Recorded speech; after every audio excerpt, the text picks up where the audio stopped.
Boa tarde a todos. Pois é, falei com a equipe, falei no vídeo agora há pouco também do nosso projeto Samuel, que é só marcar a data que chega, né? E como é bom ver vocês aqui, né? Como é bom ver a sociedade de Piracicaba abraçando essa causa, esse tema tão importante, que é o autismo. E eu acho que essa tarde vai ser muito importante para todos nós. Quero desde o início agradecer a presença do prefeito, Douglas, secretário da Saúde, o deputado Alex Madureira e o vereador André Bandeira também está presente.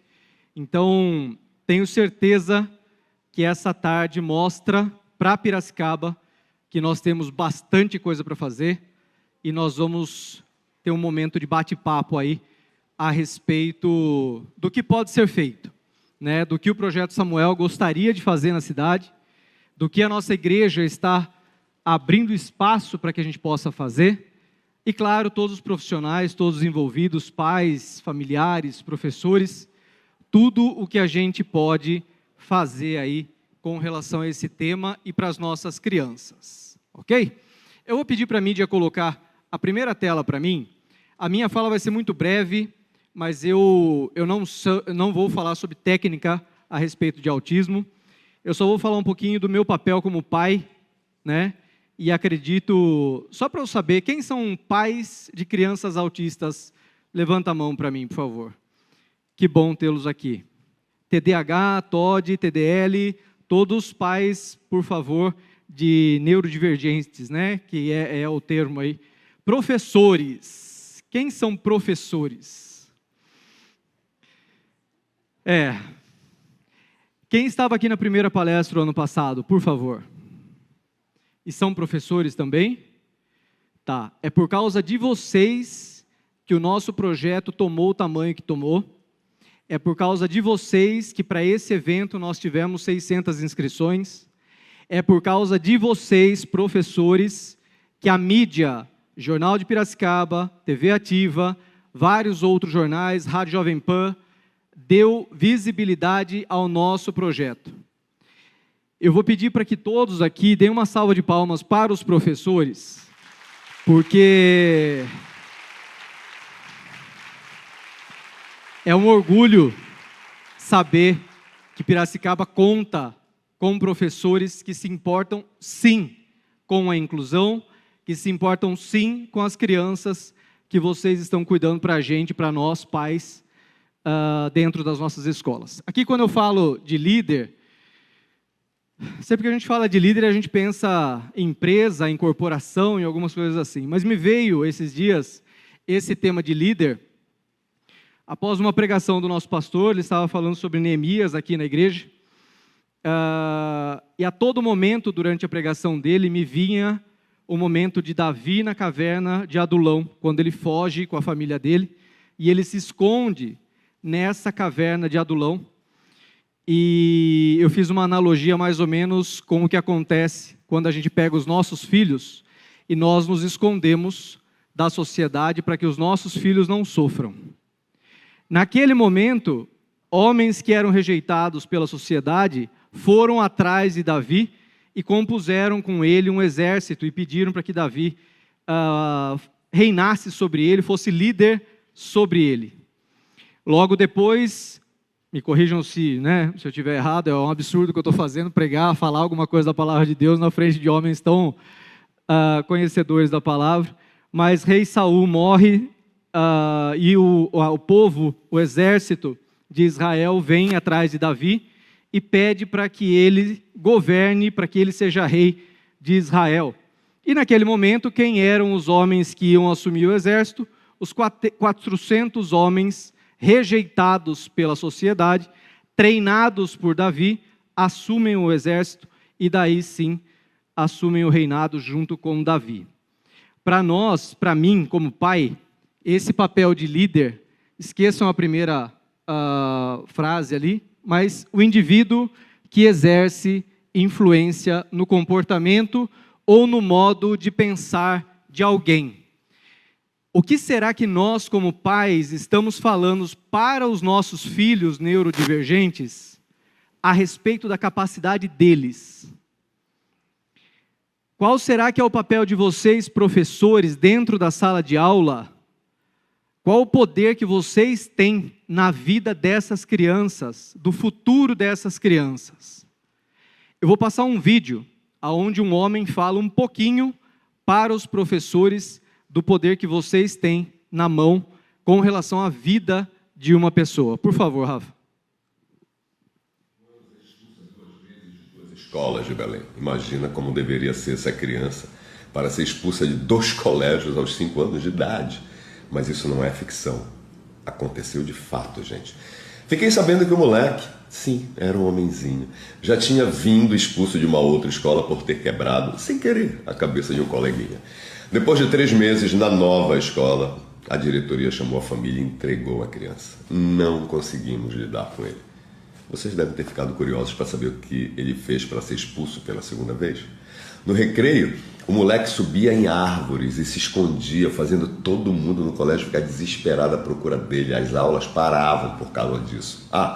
Me disseram que ele também adorava ficar nu na frente das coleguinhas. E lá foi o moleque para o 3º colégio.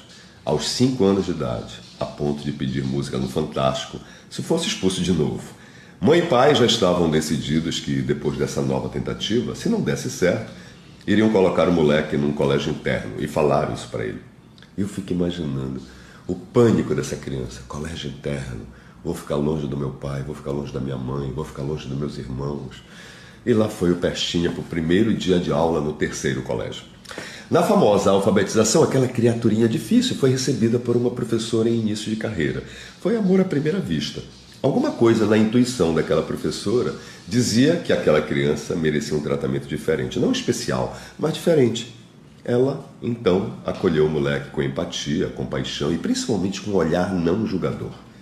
E eu fico pensando de novo que uma criança nessa situação deve ser muito julgada e deve ouvir muitas sentenças difíceis de ser ouvidas. Tu és um diabo, ninguém te aguenta, tu és uma pestinha, tu te esqueces de tudo, tu és muito raivinha e impossível. Mas naquele momento, o moleque recebeu um espaço de acolhimento da professora. O moleque me contou que a professora percebeu que ele gostava de ler. E toda vez que a professora queria que algum aluno lesse textos para a turma, adivinha quem a professora chamava? O Pestinha. E o moleque ficava todo alegre de estar lá na frente, lendo textos, se imaginando um dia ser um desses apresentadores de telejornal. E finalmente o moleque acabou dando certo no novo colégio e não foi expulso dessa escola. Essa história é 100% verdadeira. Só que aconteceu há 55 anos, lá pelos anos 60. E eu conheço muito essa criança, porque eu sou essa criança. Hoje, essa criança tem 61 anos e aos 54 foi diagnosticado com TDAH. Só hoje, depois do diagnóstico, eu fui entender por que foi tão difícil ser querido e acolhido lá atrás. Mas também acho que se há 50 anos as pessoas tivessem o entendimento que tem hoje sobre TDAH, talvez tivessem me percebido mais rápido e me acolhido diferente. Mas enfim, tudo aconteceu como deveria acontecer, mas foi desse jeito que aconteceu. Expulso de 2 jardins de infância em 2 escolas diferentes com apenas 5 anos de idade. A professora que salvou a minha vida é uma professora que se transformou numa das melhores alfabetizadoras de Belém, se não a melhor. Um ser humano chamado Vânia Bibas, que aparece nas fotos que eu coloco aqui. Anos depois, já adultos, nós trabalhamos juntos na diretoria da Assembleia Paraense, um clube querido aqui de Belém. A criança que foi expulsa 2 vezes de 2 escolas aos 5 anos de idade acabou se transformando, entre outras coisas, num apresentador de telejornal da TV Liberal, que é a TV Globo aqui em Belém, onde eu fiquei por 14 anos. Se não houvesse uma professora Vânia Bibas, com certeza não haveria um telejornalista Ney Messias. Quanta diferença uma pessoa faz na vida de um outro ser humano quando o acolhe genuinamente e com compaixão. Conta a minha história porque talvez tu tenhas ao teu lado uma criança hiperativa, muitas vezes procrastinadora, impulsiva, hiperfocada algumas vezes, mas totalmente sem foco em várias outras vezes. Essa criança não é uma peste, uma diabinha. Essa criança deve ser uma criança neurotípica, que precisa de um outro tipo de olhar, de um outro tipo de acolhimento, para poder desabrochar e ser a potência que ela pode ser, sem ser julgada, sem ser condenada, muitas vezes, por uma condição neurofisiológica que ela não escolheu ter. É isso.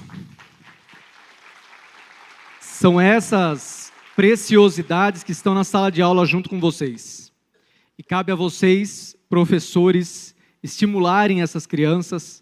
E o que depender da gente, o que depender de mim, o que depender do projeto, o que depender das profissionais que estão aqui hoje, da universidade, da nossa igreja, nós vamos arremessar essas flechas para muito mais longe do que nós podemos imaginar que eles podem chegar.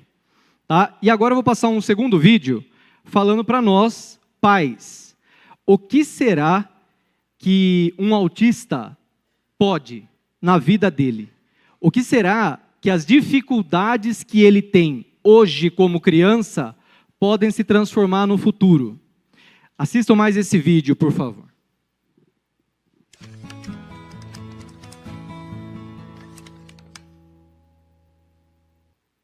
Welcome to America's Got Talent. What's your name?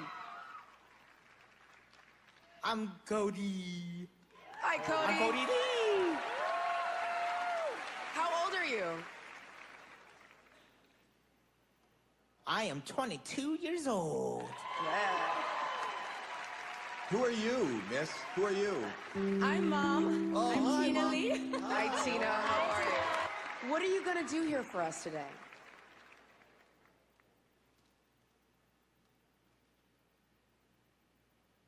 I'm gonna sing a song for you on the piano. I love it. Tina, tell us a little bit about Cody.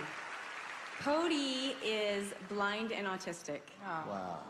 We found out that he loved music really early on. He listened and his eyes just went huge.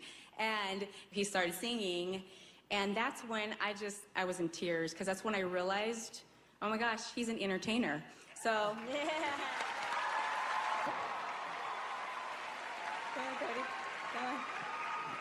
Observem agora o que a mãe fala para ele antes dele começar.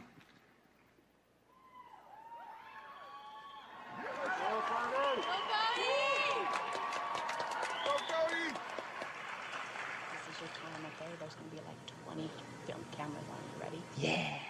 Go. Boom.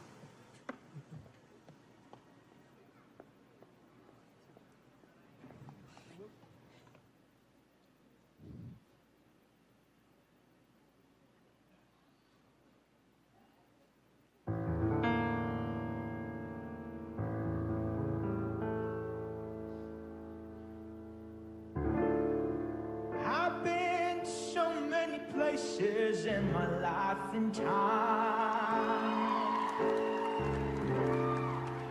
I've sung a lot of songs, and I made some bad rhymes. I've acted out my life on stages, 10,000 people watching, yeah. We're alone now, and I'm singing this song to you. I love you in a place, oh, there's no space or time. I love you from my life. You're a friend of mine. But when my life is over, remember we're together. We're alone now, and I'm singing a song to you.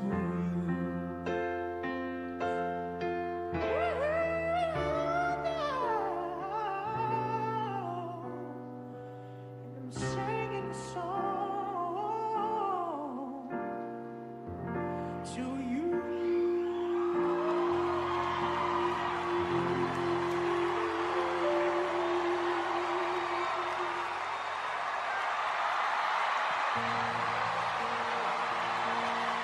É isso. Como será que a gente está vendo hoje os nossos filhos autistas, TDL, TDAH, TOD, síndrome de Down, ou qualquer outra dificuldade que essas crianças tenham?